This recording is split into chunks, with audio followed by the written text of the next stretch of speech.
मित्रहरू, आज बुद्ध जयन्ती। बुद्धम शरणम गच्छामि, धम्मम शरणम गच्छामि, सङ्घम शरणम गच्छामि। मित्रहरू, खास गरी हाम्रो यो गौतम बुद्धजीको बारेमा एउटा विवाद आइरहेको छ के, बुद्ध कहाँ जन्मे थिए भन्ने कुरोमा होइन। नेपालीले हाम्रो भन्ने अनि इन्डियनले पनि हाम्रो भन्ने विवाद भइरहेको हुन्छ। यो बारेमा मैले आफूलाई मनमा लागेको कुरा भन्छु होइन, तपाईँहरू ध्यान दिएर सुन्नुहोला। गौतम बुद्ध मेरो विचारमा जति नेपालका हुन् त्यति इन्डियाका पनि हुन्, थाइल्यान्डका पनि हुन्, चाइनाका, विश्वभरिका देवता हुन् नि। हामीले गौतम बुद्ध हाम्रो मात्रै भने हामीले मात्रै मान्छौँ भने त गौतम बुद्धै भएन नि। यदि हामीले गौतम बुद्धलाई हाम्रो मात्रै बनायौँ भने तिनको तेजै बढ्दैन कि, तिनको प्रख्याति बढ्दैन। गौतम बुद्ध सारा विश्वको हो। जसले गौतम बुद्धको बुद्धत्व उ गर्छ अनुसरण, ती सबै गौतम बुद्धवादी हुन्। ती सबैकै गौतम बुद्ध हुनुहुन्छ। उहाँ त भगवान हो नि। उहाँ स्वयंले जब नेपाल छोडेर इन्डिया छिर्नुभयो तपस्याको लागि भनिसकेपछि उहाँले नि आफू सिद्धार्थ गौतम त भएर यहाँ जन्मिनु भयो, तर ज्ञान प्राप्त गर्न त इन्डियामा जानुभयो नि त। फेरि हाम्रो धर्मशास्त्रले के भन्छ, जन्मभूमिभन्दा कर्मभूमि ठुलो भन्छ। त्यस हिसाबले त कर्मभूमि त्यहाँ हो नि त। तपाईँलाई कसैले जन्म दियो छोडिदियो भन्दा तपाईँलाई हुर्काउने मान्छे ठुलो हुन्छ कि त्यहाँ। जन्म दिएर बाटो पनि छोडिदियो, कसैले हुर्काएन को ठुलो त हो। त्यस्तै कुरो उहाँले जन्मभूमि पनि यही हो, तर यहाँ तपस्या गर्ने माहौल थिएन, उहाँको फ्यामिली थियो, सबै थियो, या केही थियो होलाहरू। उहाँ इन्डिया जानुभयो, तपस्या लिनुभयो। त्यही भएर इन्डियनले बुद्ध हाम्रो भन्नु ठिकै हो, किनकि यहाँ सिद्धार्थ गौतम यहाँ जन्मिया हुन्। तर बुद्धले बुद्धत्व प्राप्त गरेर बुद्धत्व हो, जो बुद्ध हुनुहुन्छ नि, जो भगवान् बुद्ध, उहाँ जन्मेको त इन्डियामै हो नि। यहाँ जन्मेको त सिद्धार्थ गौतम हो नि। त्यस्ता राजकुमार त कति जन्मे कहाँ हराए।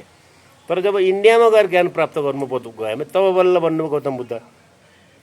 त्यही भएर इन्डियनहरूले गौतम बुद्ध हाम्रो भन्नु एकदम जायज छ, हामीले भन्नु पनि जायज छ। हामीले मात्रै किन, थाइल्यान्डकाले हाम्रो भन्छ त्यहाँ पनि जायज छ, जापानिजले हाम्रो, विश्वभरि जहाँ जहाँ गौतम बुद्धलाई सब हाम्रो भन्छन्, त्यो एकदम जायज छ मित्र। भगवान् कसैको हाम्रो परिवारको मेम्बर होइन, उहाँ गौतम बुद्ध हो। उहाँ स्वयंले आफ्नो परिवार छोडिसक्नु भएको छ भने हामी चाहिँ गौतम बुद्ध हाम्रो भन्दै टाँसिन सुहाउँदैन नि त। पहिलो कुरो त्यो। फेरि गौतम बुद्धले के भन्नुभएको थियो, मूर्ति पूजाको विरोध गर्नुभएको थियो। त हामीले के गर्यौँ त, गौतम बुद्धकै मूर्ति बनायौँ भने चाहिँ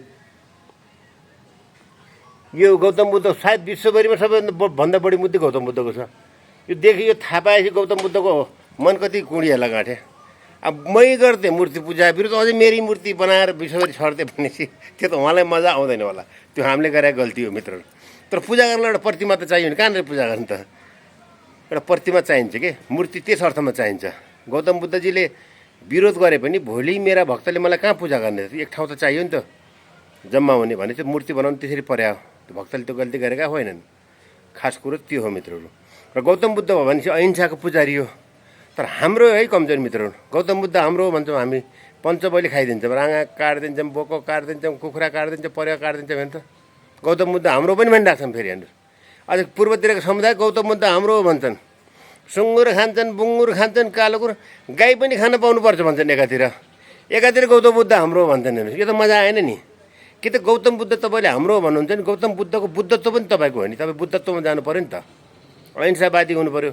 व्यवहारमा सुँगुर पनि खाने, बुङ्गुर पनि खाने, गाई खान पाउनुपर्छ भन्ने, अनि मुखले चाहिँ बुद्ध हाम्रो भनेर हुन्छ। र यो हामी पनि बाहुन क्षेत्रमा पनि हामीले नि बुद्ध हाम्रो भन्छौँ। राँगा पनि खान्छौँ, खसी काट्छ, परेवा खान्छ, पञ्चबली खाइदिन्छौँ गाडी। यो त मजा आएन नि।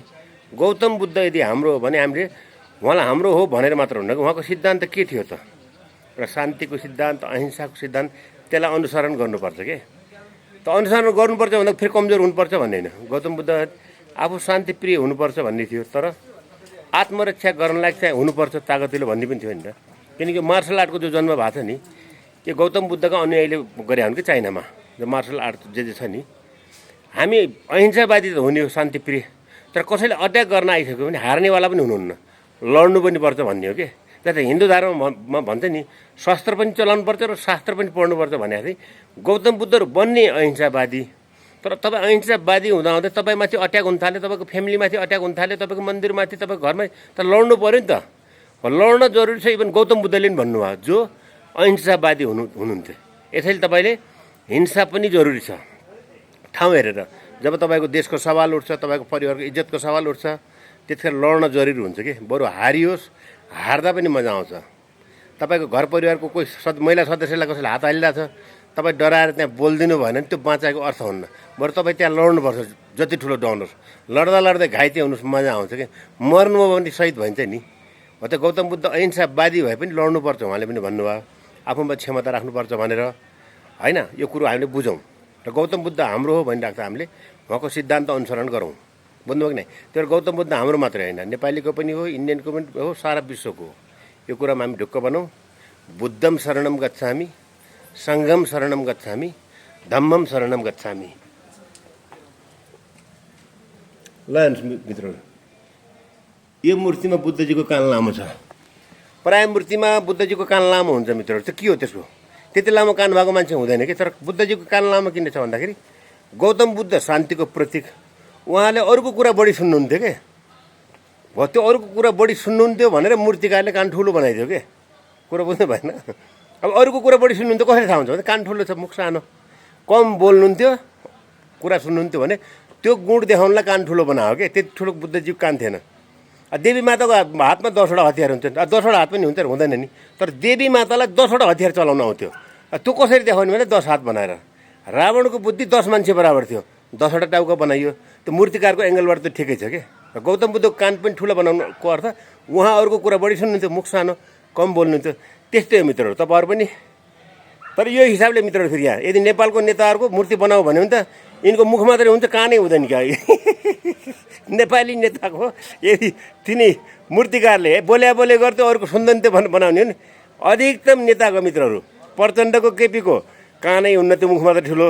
देउबाको फेरि मुखै हुन्न त्यो, कान मात्रै ठुलो, बोल्दैन विचार हो होइन। कुरा त बुझ्नुभयो नि। गौतम बुद्धको कान ठुलो भएको कारण त्यो, देवीको हातमा 10वटा हतियार थियो, रावणको टाउको 10 बनाएको कारण त्यो, 10वटा टाउको थिएन कि। 10 मान्छे बराबर बुद्धि थियो भन्न खोज्यो। कुरा त बुझ्नु भएन। ल बुझ्नुभयो भने आजदेखि आज बुद्धको जयन्ती। बुद्धम शरणम गच्छामि, सङ्घम शरणम गच्छामि, धम्मम शरणम गच्छामि। बुद्धलाई हाम्रो मात्रै नबनाऊँ मित्रहरू, बुद्धको सिद्धान्त पनि अनुसरण गरौँ के है। सुँगुर पनि खाने, बुङ्गुर पनि खाने, गाई खान पाइनँ भन्ने, अनि बुद्ध पनि मेरो भनेर कहाँ मिल्छ? मिल्दैन नि त। पञ्चबली पनि हान्ने, राँगा काट्दिने, बोका काट्दिने, परेवा काट्दिने सारा, अनि बुद्ध हाम्रो हो भन्ने के। त्यसरी बुद्ध हाम्रो हुँदैन नि त। हामी अहिंसावादी पनि बन्न जरुरी छ भन्दै 2 शब्द यहीँ टुङ्ग्याउँछु। हस् त।